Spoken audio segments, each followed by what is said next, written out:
मैं अर्ज़ करूँगा सदियों से हमारे माशरे में एक नुस्खे चले आ रहे हैं जो बहुत ही अच्छे हैं, और मैंने बहुत सारे मरीज़ों को इस्तेमाल भी करा है। जैसे बड़ी बूढ़ियों का नुस्खा है, बड़े बुज़ुर्गों का नुस्खा है लौंग का। अगर किसी के दांत में तकलीफ़, दर्द हो रहा हो, अब वो रात के 2 बजे हो गया, अब डॉक्टर साहब का क्लिनिक तो सुबह खुलेगा, अब रात में क्या करें? तो रात में डॉक्टर साहब को कॉल करें। 2 बजे तक खुला हुआ है। अच्छा, रमज़ान के अलावा नहीं, आम दिनों की बात कर रहा हूँ, आम दिनों की बात। अच्छा, तो फिर अब क्या करें? तो फिर वो हमें फ़ोन करते हैं रात के 2 बजे, भाई आगा साहब आप जाग रहे हैं तो हमें नुस्खा बताएं। तो हम उनको बताते ही हैं कि साहब ऐसा कीजिए, किचन में जाइए और 5 लौंगे निकालिए, सही। और 5 लौंगों को हल्का हल्का आप कूट लीजिए, और उसके बाद 2-3 कतरे लीमू के रस के आप उस पर निचोड़िए और उसको हल्का सा मांझ लीजिए। फिर जिस दाढ़ में आपके तकलीफ़ है उसमें 1 लौंग अलग से रख लीजिए। वल्लाह वल्लाह मैं कहूँगा कि 15 मिनट के बाद रिलीफ मिलता है। अल्हम्दुलिल्लाह। अब देखिए, ये सब चीज़ें अल्लाह की बनाई हुई हैं। अच्छा, अली इस पे सोच रहे हैं, मुझे बताएं कि अगर बाकी सिवियर इन्फेक्शन हो, कैविटी हो, और इस तरह जैसे उन्होंने कहा कि तकलीफ में बिलबिला रहा हो पेशेंट, लौंग या आप भी कोई उसको कहना चाहेंगे उस वक्त वो क्या करे? माउथ वॉश करे?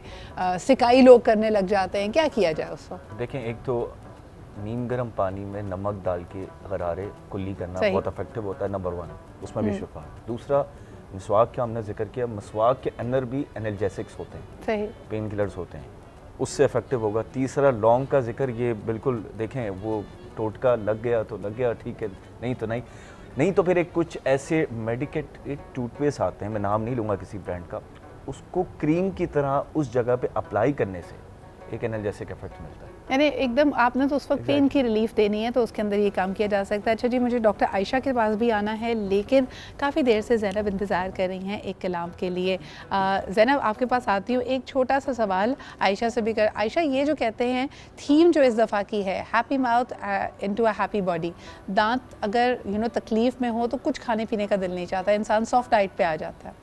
बिल्कुल सॉफ्ट डाइट के ऊपर आ जाता है, उसका हंसने बोलने को भी दिल नहीं करता। बल्कि आप कभी कोई आपने अगर कोई पार्टी या लोगों की मुलाकात हो रही है, आप अटेंड करके देख लें, आपकी कोई दोस्त है, उसके दांत में शदीद तकलीफ है, यकीन करें वो मुंह बंद करके बैठी रहेगी, आप उससे सवाल जवाब मुंह करें, बना कर बैठी हाँ, रहेगी, वो मुंह बना कर, ना वो हंसेगी ना बोलेगी, ठीक है। तो आपके अल्लाह ताला की नेमतों का हम किस कदर शुक्र अदा करें। अल्हम्दुलिल्लाह, दांत एक ऐसी चीज़ है, आप हंसते मुस्कुराते, जब आप खाना खा रहे हों, खाते पीते, तभी आप अच्छे लगते हैं।